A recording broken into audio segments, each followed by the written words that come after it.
నేను మీ Gopi welcome back to మన TV. ప్రస్తుతం మనతో పాటు ఉన్నారు మా పొలిటికల్ ఎడిటర్ కట్టా కార్తిక్ గారు ఉన్నారు. ఆయనతో మాట్లాడదాం. కార్తిక్ గారు నమస్తే అండి. నమస్తే గోపి. ఈరోజు ఉదయం సంచలనమైన వార్త ఒకటి వెలువడింది. ఎందుకంటే హైదరాబాద్లోని మైహూం భుజాలో వల్లభనేని వంశీ గన్నవరం మాజీ ఎమ్మెల్యేని అయితే ఈరోజు ఇక్కడ అరెస్ట్ చేయడం జరిగింది. అసలు ఏ అంశం మీద అరెస్ట్ చేశారు, ఏ పోలీసులు వచ్చి ఇక్కడ అరెస్ట్ చేశారు మీ మాటలు? విజయవాడ పడమట పోలీసులు గచ్చిబౌలిలోని మైహూం భూజాలో నివాసం ఉంటున్నటువంటి వల్లభనేని వంశీ గన్నవరం మాజీ ఎమ్మెల్యే, వైసీపీ కీలక నేత, ఆయన అదుపులో తీసుకోవడం జరిగింది. ఓకే, ఆయనకి నోటీసులు ఇచ్చారు, వాళ్ళ భార్యకి నోటీసులు ఇచ్చి అతను అదుపులో తీసుకొని ఇప్పుడు విజయవాడ తీసుకెళ్తూ ఉన్నారు. ఏంటి కేసు అన్నదప్పుడు, టీడీపీ ప్రతిపక్షంలో ఉన్నప్పుడు, వైసీపీ అధికారులు ఉన్నప్పుడు టీడీపీ ఆఫీసు మీద వల్లభనేని వంశీ అనుచరులు దాడి చేశారు. ఆ దాడి చేసే క్రమంలో సత్యవర్ధన్ అనేటువంటి ఒక దళిత వ్యక్తి ఆ ఆఫీసులో అకౌంటెంట్గా ఉంటాడు. ఓకే, అతని మీద కులం పేరుతో దూషించడమే కాకుండా అతని మీద కూడా దాడి చేయడం జరిగింది. టీడీపీ ఆఫీస్ మీద దాడి మొత్తం చూసింది, దాంట్లో దొంకేసి ఏం పెట్టడానికి లేదు. మొత్తం సమాజం గన్నవరం టీడీపీ ఆఫీస్ మీద దాడి చూసింది.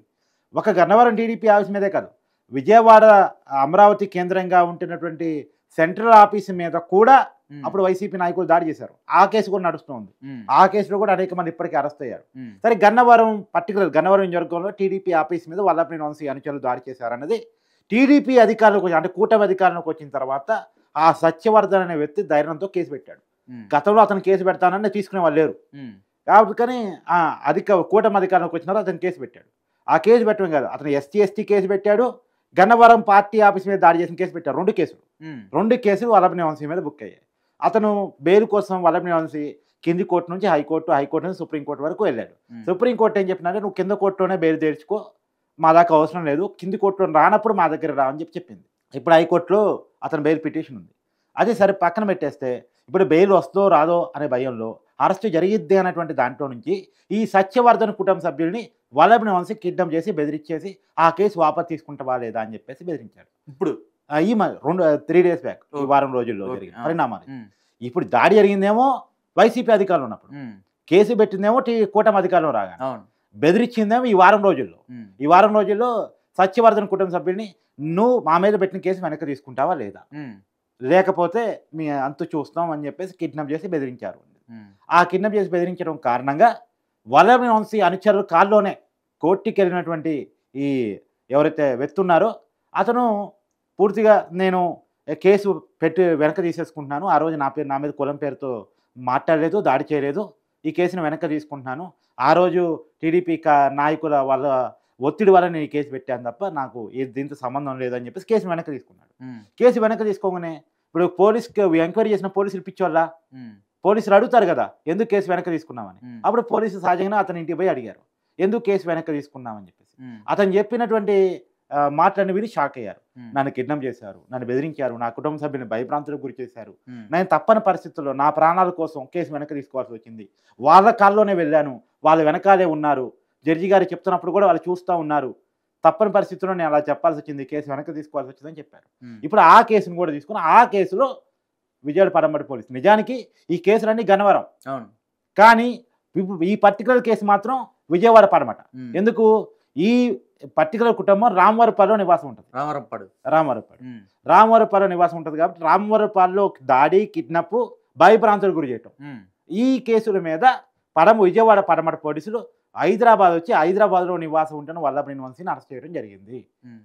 ఇది జరిగినటువంటి మొత్తం కథ. ఇప్పుడు అతను విజయవాడ తీసుకెళ్తున్నారు, విజయవాడ పడమట పోలీసుని తీసుకెళ్ళిన తర్వాత అతను ఎంక్వైరీ చేసి జడ్జి గారి ముందు అతను ఆధారపరుస్తారు. ఆధారపరిచిన తర్వాత జడ్జి గారు ఇచ్చేటువంటి డెసిషన్ మేరకు రిమాండ్కి పంపే అవకాశం ఉంటుంది. అయితే ఇంకోటి ఉంది, ఇప్పుడు అతను కనుక అరెస్ట్ అయ్యి జైలుకి వెళ్తే అతని మీద ఆల్రెడీ ఎస్టీ కేసు ఉంది. ఇతను వాపసు తీసుకున్నప్పటికీ కూడా, ఏదైతే పెట్టిన వ్యక్తికి వాపసు తీసుకున్నప్పటికీ కూడా, జడ్జి గారి ముందు ఒప్పుకున్నప్పటికీ కూడా నన్ను బెదిరించి భయపెట్టా అని చెప్పేసి అన్నాడు కదా, అదే మాట మళ్ళీ జడ్జి గారి ముందు చెప్పారనుకో ఈ కేసు అప్లైకే వస్తుంది, మళ్ళీ కేసు అప్లైకే వస్తుంది. ఈ కేసు కనుక పడితే 7 సంవత్సరాలు జైలు శిక్ష పడే అవకాశం వల్లభనేని వంశీకి ఉంటుంది. ఎస్సీ కేసుల ప్రకారం బిఎన్ఎస్ యాక్ట్ ప్రకారం 7 సంవత్సరాలు జైలు శిక్ష ఉంటుంది. 7 సంవత్సరాలు జైలు శిక్ష ఉంది కాబట్టి నాన్ బెయిలబుల్ కేసు, బెయిల్ రావటం కూడా అంత ఈజీ కాదు. ఈ కేసు తేలేంత వరకు ఇతని పర్సన్ నిందితురానంటాం, దోషి అనను. ఏ కేసు అయినా కోర్టు తీర్పించేంత వరకు నిందితుడు అంటాం. ఇప్పుడు నిందితుడిగా జైలుకి వెళ్తున్నాడు, అతను బెయిల్ కోసం కొట్టాడతారు, కానీ బెయిల్ అంత ఈజీగా రాదు. ఎందుకంటే ఇది నాన్ బెయిలబుల్ కేసు కాబట్టి 7 సంవత్సరాలు పైన ఉన్నటువంటి కేసులకు ఒక రకంగా ఉంటుంది, 7 సంవత్సరాల బిలో ఉన్నటువంటి కేసుకు ఒక రకంగా ఉంటుంది. ఇది 7 సంవత్సరాల కేసు కాబట్టి నాన్ బెయిలబుల్ కేసు ఎస్సీ అనేటువంటిది. ఎస్సీ అప్లై అవుతుంది కాబట్టి ఇది వల్లభనేని వంశీకి బెయిల్ వచ్చే అవకాశం తక్కువ. ఇప్పుడు ఎస్సీ అమలు చేయాలి అంటే ఇప్పుడు ఎవరైతే కేసును వాపు తీసుకున్నారో మళ్ళీ అతను జడ్జి గారి ముందు పోయి నేను ఆ రోజు భయభ్రాంతులకు గురి చేయడం వల్ల, నా మీద దాడి చేయడం వల్ల, నన్ను కిడ్నాప్ చేయడం వల్ల, నన్ను బెదిరించడం వల్ల నేను కేసు వాపసు తీసుకున్నానని మళ్ళీ జడ్జి గారి ముందు స్టేట్మెంట్ ఇవ్వాల్సి వస్తుంది. అది పోలీసులు ఇస్తారు, ఆటోమేటిక్గా ఇప్పించే ప్రయత్నం చేస్తారు. ఇప్పుడు వల్లభనేని వంశీ చాలా కాలం తర్వాత అధికారం వైసీపీ అధికారం ఉన్నప్పుడు ఎంత రెచ్చిపోయాడో నీకు తెలుసు. అవును. ఏంతకు ఎవరు ఈ వల్లభనేని వంశీ అంటే మళ్ళీ అప్పుడు టీడీపీ ఎమ్మెల్యే, టీడీపీ నుంచి గెలిచి వైసీపీలోకి వెళ్ళాడు, రాజీనామా చేయకుండా పార్టీ మారాడు, వైసీపీ అనుబంధ ఎమ్మెల్యేగా కొనసాగాడు. ఇది ఎక్కడ కూడా అనేది అప్పుడు పెద్ద క్వశ్చన్ మార్క్. ఎందుకంటే మరి అనర్తు వేటు వేయాలి కదా పార్టీ మారితే అంటే వేయలేదు. వైసీపీ అనుబంధ ఎమ్మెల్యేగా కొనసాగాడు, గెలిచింది మాత్రం టీడీపీ గుర్తు నుంచి. అసలు ఎవరి వల్లభనేని వంశీ అనే అడిగిపోయినప్పుడు పరిటార్ రవి అనేటువంటి టీడీపీ నాయకుడి దగ్గర, ఇప్పుడు దివంగత నేత అతను లేడు, అనంతపురం జిల్లా సంబంధించిన ఉమ్మడి అనంతపురం జిల్లా సంబంధించిన నేత, అతని దగ్గర ఒక కార్ డ్రైవర్, తర్వాత అతని నుంచి సినిమా ఇండస్ట్రీలోకి అంటే పరిటార్ రవి గారి ద్వారా కొంత ఫేమ్ సంపాదించి, కొంత ఫ్యాక్షన్ నేపథ్యంతో తిరిగి కొంత డబ్బులు సంపాదించేసుకొని ఆ డబ్బుల నుంచి సినిమా ఇండస్ట్రీ దూరి సినిమా ఇండస్ట్రీలో జూనియర్ ఎన్టీఆర్ని పట్టుకున్నాడు. జూనియర్ ఎన్టీఆర్ని కొడాలని వల్లభనేని పట్టుకొని జూనియర్ ఎన్టీఆర్ రికమెండేషన్తో టీడీపీలో ఓ పదవులు పొంది, ఎమ్మెల్యే టికెట్ పొంది, చివరికి పార్టీ లైఫ్ ఇచ్చిన పార్టీని లైఫ్ ఇచ్చిన నాయకుడిని చంద్రబాబు నాయుడిని అట్లా దిడ్డంగా తిట్టేసి పార్టీ వదిలేసి వెళ్ళిపోయి వైసీపీలో చేరి ఇలాంటి పనులు చేపించారు. ఇప్పుడు నువ్వు చేరితే చేరావు పని ఇస్తాం, నీకు టీడీపీ నచ్చలేదు, నీకు ఎక్కడో అక్కడ డబ్బులు ఇస్తాన్నాడు జగన్మోహన్ రెడ్డి, పదవి ఇస్తాన్నాడు జగన్మోహన్ రెడ్డి, నీ మీద కేసులు పక్కన పెట్టిస్తాన్నాడు జగన్మోహన్ రెడ్డి, అవన్నీ చూసి పార్టీలో చేరావు, పార్టీ నుంచి వైసీపీకి వెళ్ళావు. ఎల్లుండి కామ్గా ఉండొచ్చు కదా. వెళ్ళిన రోజు నుంచి దాడులు, వెళ్ళిన రోజు నుంచి గొడవలు, వెళ్ళిన రోజు నుంచి టీడీపీ కార్యకర్తల మీద కేసులు, అక్రమ నిర్బంధాలు, ఆఫీసుల మీద దాడులు. ఇది కరెక్టా? ఇప్పుడు జరిగిందంతా ఇక్కడే.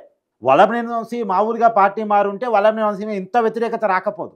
కానీ పార్టీ మారిన రోజు నుంచి నోటి దురుస్తూ ఇష్టం వచ్చినట్టు మాట్లాడటం, అతని అనుచరుల ద్వారా ఆఫీసుల మీద దాడి చేయటం, ఏదో వైసీపీ పర్మనెంట్గా అధికారం ఉంటుంది, జగన్మోహన్ రెడ్డి శాశ్వతమైన ముఖ్యమంత్రి, ఆయన దైవాల సంబంధితుడు, ఇక్కడ రాష్ట్రాన్ని పాలించడానికే పుట్టాడు, ఆయన జీవితాంతం పాలిస్తాడు, జగన్మోహన్ రెడ్డి భూమి మీద బతుకున్నంతకాలం రాష్ట్రాన్ని ఆయనే పాలిస్తాడని చెప్పేసి ఆయన అంట చూసుకొని ఇష్టం వచ్చిన వచ్చిపోతే ఏమైంది?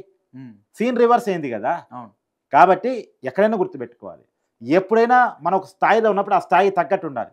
ఎమ్మెల్యే స్థాయిలో ఉండాల్సినటువంటి వల్లభనేని వంశీ ఇప్పుడు కూటమి అధికారంలోకి మల్లగినకి వచ్చి ఉంటే టీడీపీలోనే ఉంటే ఇప్పుడు మంత్రి యాస్పిరెంట్, మంత్రి పదవికి అవకాశం ఉన్నటువంటి వ్యక్తి, కమిటెడ్గా చాలా కాలం నుంచి ఉంటున్నాడు కాబట్టి సో సామాజిక వర్గం వారిగా వస్తువు రాదు తెలియదు, కానీ ఒక మంచి సీనియర్ ఎమ్మెల్యేగా ఉండేవాడు, ఒక మంచి ఏ పనైనా జరిగిపోయేది. కానీ కేవలం తన క్రెడిబిలిటీ కోల్పోవటం ఫలితంగా, తను ఆ పార్టీలో ఉండకుండా అవసరాలకు అనుగుణంగా మారటం ఫలితంగా, మారిన తర్వాత కూడా నోటి ద్వారా రౌడీజం ఫలితంగా ఇవాళ ఊచలు లెక్క పెట్టాల్సిన పరిస్థితిలో పడ్డాడు. అంటే మంత్రి స్థాయిలో ఉండాల్సిన వ్యక్తి జైల్లో ఊచలు లెక్క పెట్టాల్సిన పరిస్థితిలో పడ్డాడు. ఓకే రైట్, థ్యాంక్ యూ అండి. Thank you.